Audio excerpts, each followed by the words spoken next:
그리스도와 함께 십자가에 못 박혔나니 그런즉 이제는 내가 사는 것이 아니요 오직 내 안에 예수께서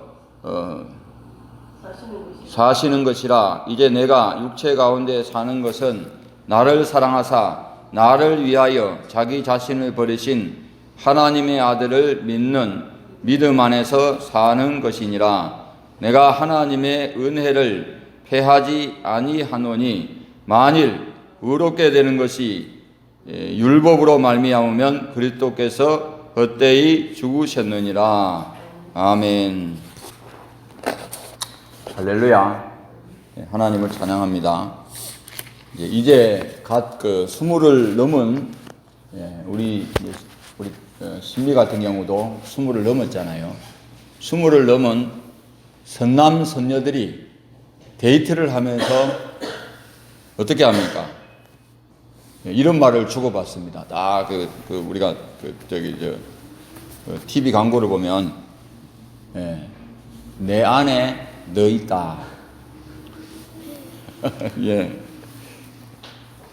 자, 내 안에 누가 있다는 거예요? 너가 있다는 거예요. 사랑하는 남친과 여친이 이 안에 있다는 것입니다. 그래서 밥을 먹어도 생각이 나고, 잠자리에 들었어도 누웠어도 생각이 나는 거예요. 또 길을 갈 때도 무엇을 할 때도 내 안에 누구를 생각한다? 너를 생각한다는 겁니다. 그래서 너와 나는 한 몸이 되어 연합된 것이 뭐예요? 부부예요.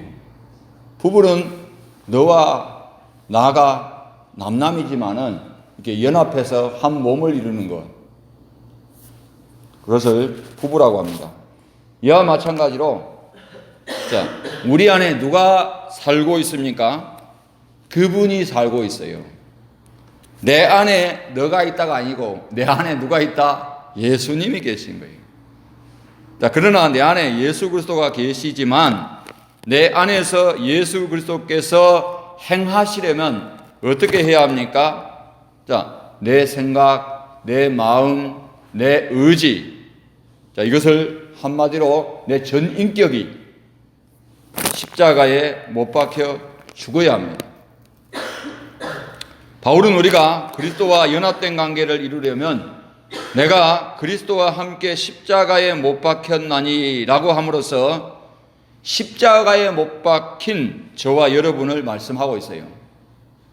자, 사실 바울이 이 말씀을 갈라디아 교회 성도들에게와 오늘 우리에게 하기까지 말씀하게 된 배경은 이렇습니다.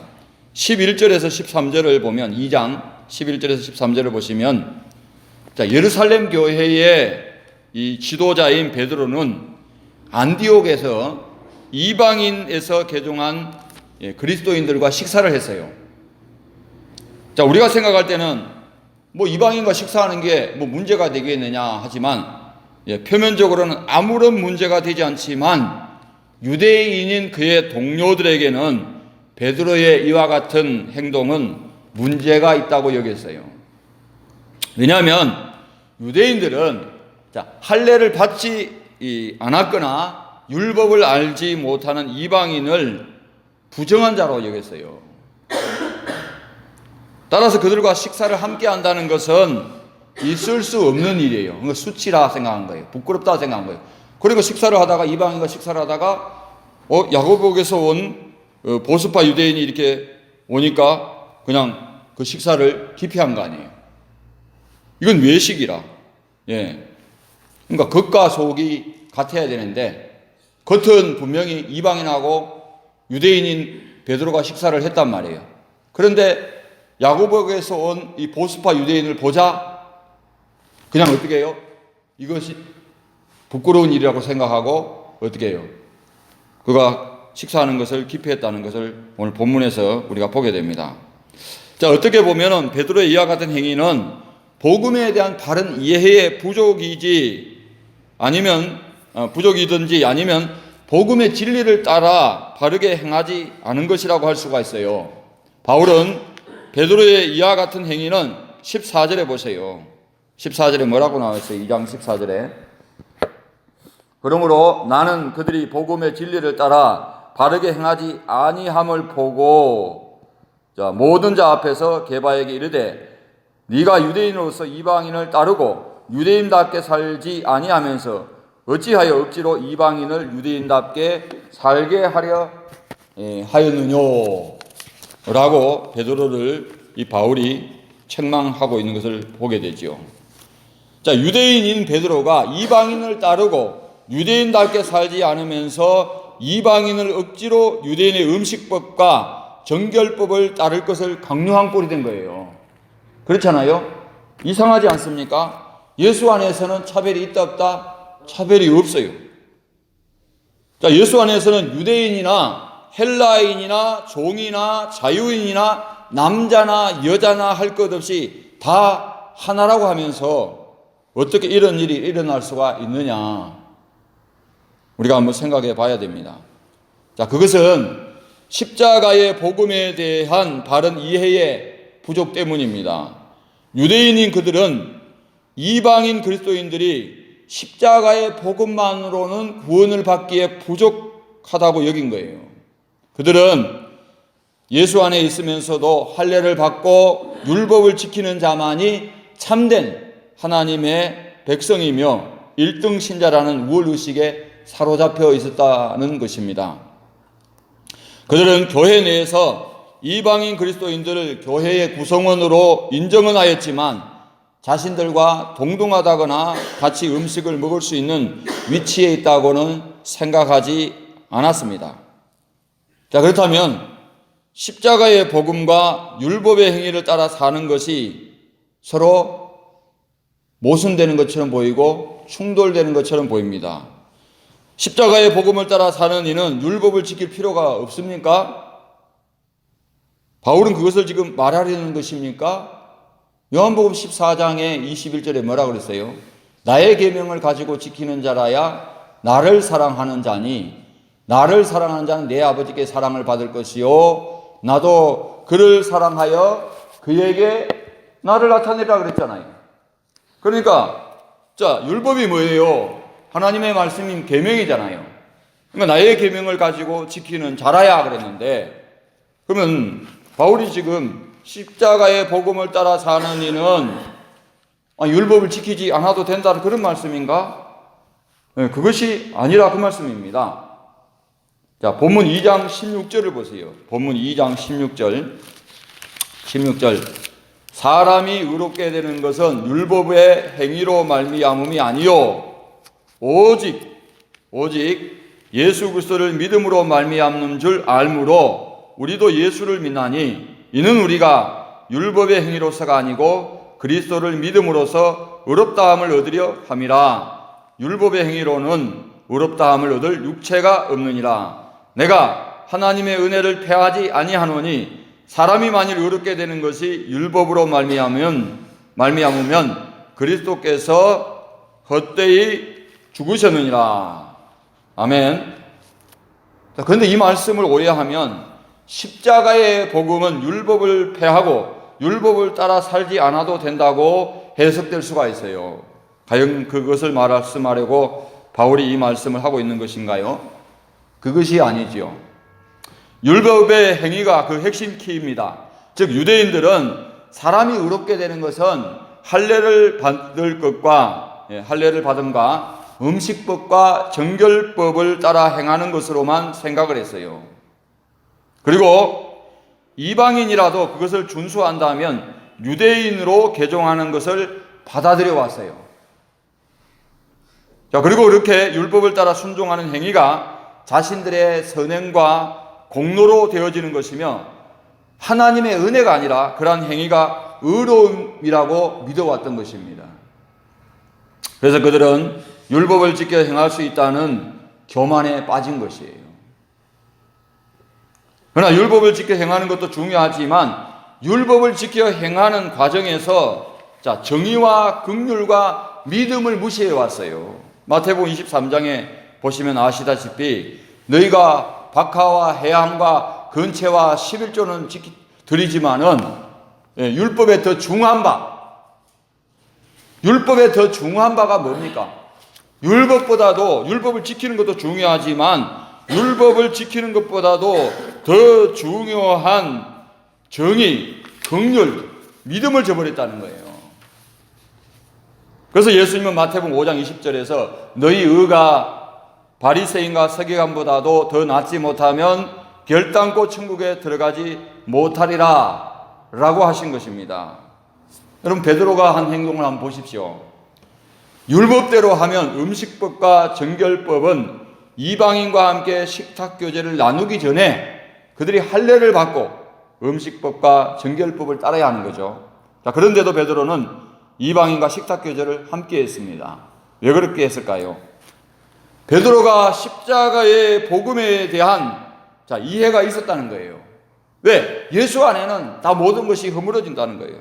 그러나 복음을 이해하고 있는 것과 복음의 진리를 따라 행하는 삶은 달라요. 그렇잖아요. 우리가 아는 것과 행하는 게 다르잖아요. 알고만 있으면 뭐예요? 행해야지. 그래서 복음을 이해하고 있다고 해서 모든 이가 복음의 진리를 따라 행하는 것은 아닙니다. 베드로가 그렇게 했어요. 야고보에게서 온 이 보수파 유대인들을 두려워해가지고 방금 전까지 이방인과 식사를 함께 하다가 전혀 안 그런 것처럼 행동했다는 거예요. 예. 자, 우리가 음식을 먹고 전혀 안 먹은 것처럼 딱 입 닦듯이 나는 아무것도 안 먹었다 하듯이 시치미를 딱 뚝 떼는 거예요. 자, 이와 같은 베드로와 유대계 그리스도인들의 행위는 그리스도께서 십자가에 못 박혀 죽으신 것과 믿음 안에서 사는 것이 무엇이라는 것을 바르게 깨닫지 못하고 있다는 것입니다. 내 안에 예수께서 거주하시고 그 안에서 행하는 그리스도인은 십자가에 자기의 정욕과 욕심을 못 박은 자라 그랬어요. 예수 안에 어떤 신자는 1등 신자가 되고 어떤 신자는 꼴등 신자라는 교회 안에서 우월감과 열등의식이 있다면, 그래서 나는 성골이고 너는 열등한 자라는 그런 의식이 자리 잡고 있다면은 그는 자기의 육신이 십자가에 아직도 못 박히지 않은 거예요. 그래서 오늘 성경 본문은 말씀을 하고 있습니다. 십자가에 못 박혀 죽은 신자는 내 안에 자기 자신이 없어요. 내가 누군데? 내가 어떤 사람인데? 자기가 보기에는 상대적으로 못해 보이는 사람 앞에서 우쭐대고 무시하고 자랑한다면 그는 십자가에 자기 자신을 버리신 예수 그리스도를 진심으로 믿는 게 아니라는 것입니다. 믿음 안에서 사는 것이 아니에요. 예수님을 생각해 보세요. 예수님을 생각을 하잖아요. 그분은 구원자예요.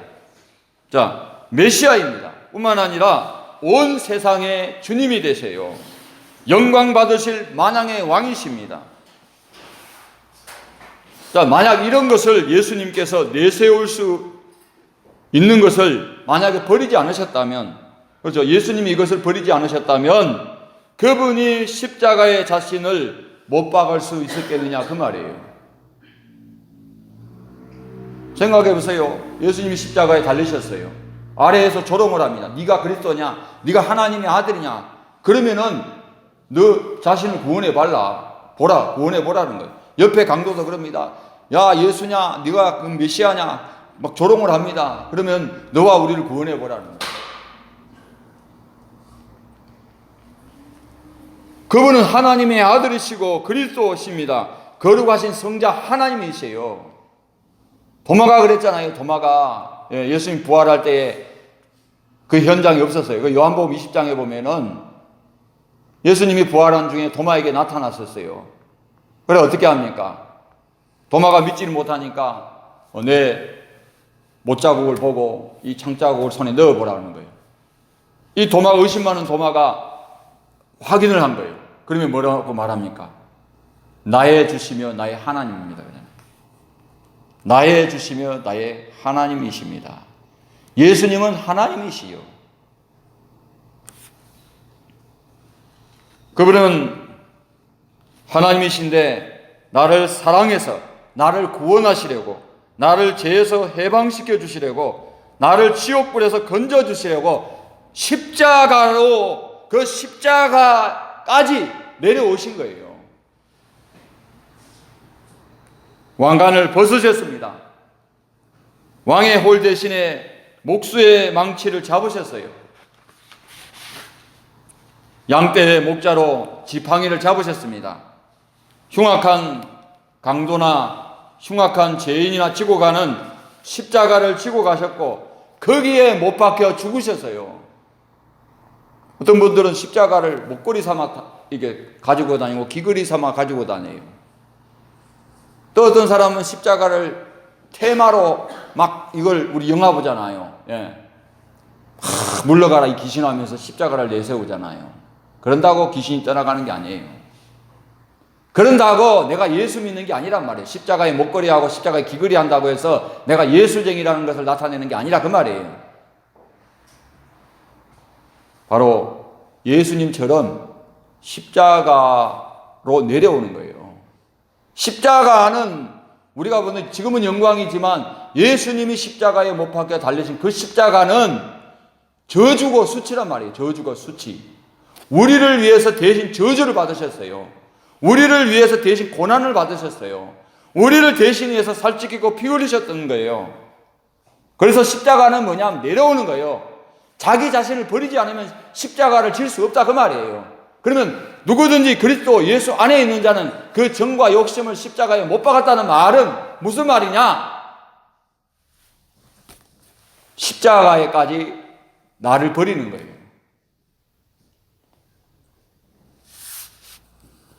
그래서 바울은 그럽니다. 이제 내가 육체 가운데 사는 것은 나를 사랑하사 나를 위하여 자기 자신을 버리신 하나님의 아들을 믿는 믿음 안에서 사는 것이라. 아멘. 여러분, 유대인들은 하나님이 율법을 주신 것은 딴 거 없어요. 여호와를 경외하는 것, 하나님을 경외하는 것이 어떤 것이냐, 하나님 잘 믿는 게 어떤 것이냐, 하나님을 어떻게 대접하는 것이냐, 하나님을 하나님답게 하는 거냐, 그걸 가르쳐 주려고 율법을 줬는데, 그래서 하나님을 사랑한다면 하나님을 경외하게 돼 있잖아요. 자, 우리가 시편 강해를 수요일마다 말씀을 하고 있는데, 복 있는 사람은 악인의 꾀를 쫓지 아니하고 죄인의 길에 서지 아니하고 뭐예요? 오만한 자리에 앉지 않는다 그랬잖아요. 그 이유가 뭐라고요? 히브리어 키, 왜냐하면 들어가는 거예요. 왜냐하면 그가 바로 오직 여호와의 율법을 즐거워하여 주야로 묵상하는 자라 그랬어요. 그러니까 쉽게 말하면 복 있는 사람은 이런 사람이다가 아니고 오직 여호와의 율법을 즐거워하여 주야로 묵상하는 자기 때문에 악인의 길을 쫓지 않고 죄인의 길에 서지 않고 오만한 자리에 앉지 않는다는 그런 말씀입니다. 예. 그래서 유대인들은 하나님을 사랑해서 율법을 지켜 행한 것이 아니라 자신들이 의롭게 되려고 율법을 따라 살려고 했다는 것이 오늘 본문에서 드러나고 있는 거예요. 그것은 어떻게 보면 형식적이고 의무적이에요. 우리가 교회에 나와서 예배를 드리잖아요. 우리가 교회에 나와서 신앙생활을 하잖아요. 근데 이게 종교생활이 되면 안 된다고 하는 말들이 왜 있습니까? 그냥 의무적으로 가는 거예요. 형식적으로 가는 거예요. 하나님을 사랑해서 하나님의 말씀을 사모하고 하나님의 말씀을 내가 듣고 순종하려고 가는 것이 아니라 예배 시간 됐으니까 의무적으로 가는 거예요. 때로는 억지로 가는 거예요. 안 가고 싶어도. 그게 무슨 하나님을 사랑하는 것입니까? 그게 무슨 예수 안에 있는 겁니까? 그게 아니잖아요. 다시 보세요. 이제 내가 육체 가운데 사는 것은 나를 사랑하사. 그러니까 보세요. 내가 육체 가운데 산다는 말은 내가 육체를 가졌지만 내가 육체를 위하여 살 수도 있어요. 그러나 나를 사랑하사 나를 위하여 자기 자신을 버리신 그 하나님 아들 때문에 믿음 안에 산다는 거예요. 그 말은 무슨 말은 내가 십자가에 못 박아 죽는 것을 매일같이 하고 산다는 그런 말씀입니다. 믿으십니까? 그래서 나와 여러분을 사랑하기 때문에 그리스도께서는 십자가를 기쁨으로 지신 것입니다. 나와 여러분을 사랑하기 때문에 모진 고난을 즐겁게 받으셨어요. 우리가 지난 기사지만 2005년 3월 10일자에 인터넷 신문에 이런 기사가 났어요. 지난 1월 16일 날 이 산악인 박정현 씨와 이 최강식 씨가 해발 6,440m의 촐라체봉 정상에 올랐어요. 자, 촐라체봉 정상이라 하면은 산악인들이라면 누구나 알고 있어요. 자, 히말라야 높이에 비하면은 그보다 낮지만은 지금껏 한 번도 그 겨울에 말입니다. 사람에게 그 정상을 내어준 적이 없는 그런 봉우리가 촐라체봉이었어요. 그런데 촐라체봉에 올랐다는 기쁨도 잠시 이 최강식 씨가 발을 막 헛디뎌 가지고 크레파스 속으로 빨려 들어가 버렸어요. 크레파스 속으로. 그러니까 빙벽과 빙벽 사이란 말이죠. 기쁨도 잠시 이 최강식 씨가 이제 빨려 들어가니까 불과 4시간 반 만에 두 사람은 지옥의 나락으로 떨어진 거예요. 자, 등산 전문가로서의 발을 헛디딘 어처구니 없는 그런 실수였어요. 급경사에서 내려와 안전모와 스크류 등 장비를 풀고 이제 서로를 연결하는 이 자일이라고 그래요. 서로 연결하는 것. 이 자일만 남긴 상태였어요. 근데 그 빠진 이 하중 크레파스에 빠진 후배의 하중이 몇 킬로냐? 75kg인데, 자, 이거를 자일을 끊어버리면은 살 수가 있는 거예요, 자기도. 근데 그렇게 잠시 생각에 잠긴 거예요. 이걸 끊어버리면 자기도 살 수 있는데. 근데 밑에서 무슨 소리가 들리면, 형님! 살려주이소! 그러는 거예요. 살려달라는 소리가. 그래서 경상도 사투리가 섞인 후배의 이 소박한 절규가 울려 퍼졌어요. 다리가 부러졌어요! 그러는 거예요, 다리가. 순간 이 박정현 씨는 정신이 번쩍 들었다 그래요. 그러면서 자해를 끊지 않고, 이 크레파스에 빠진 이 후배를 구해내겠다고 생각하고 어떻게 했느냐? 자기가 결국 그걸 이 몸부림을 치다가 동상에 걸려가지고, 그 크레파스 안은 어떠냐면은 그냥 바깥에 있는 기온보다 더 강하로 그냥 엄청난 그 온도, 저체중에 빠질 수 있는 거죠. 동상에 걸리기도 쉽고. 그래서 그 후배를 살려내는 과정 중에 손가락 8개를 잘라내야 했다는 거예요. 자, 손가락 8개를 잘라낸다는 말은 앞으로 산악인으로서는 이 사람은 활동을 못해요. 이 사람이 지금까지 산악인으로서 훈련받았고, 산악인으로서 지금까지 영예를 누려왔고, 명예를 누려왔는데, 8개의 손가락을 잘라내게 된 거예요. 결국은 이 박정은 씨는 후배를 살린 대신 산악인으로서 생명을 잃은 겁니다. 손가락 8개를 절단했을 때의 고통을 우리가 상상해 보시기 바랍니다. 하지만 그 고통은 후배의 생명을 구했다는 것에 보상을 받았어요. 예수님이 십자가에 못 박혀 달리신 그 고통을 생각해 보세요. 의사들의 표현에 의하면 그거는 인간이 견디기가, 그거는 말로 다 할 수 없는 고통이라 그래요. 피를 말리는 것은 문제가 아니고, 그래서 마지막에 죽었는지 살았는지 알기 위해서 뼈를 꺾어버렸잖아요.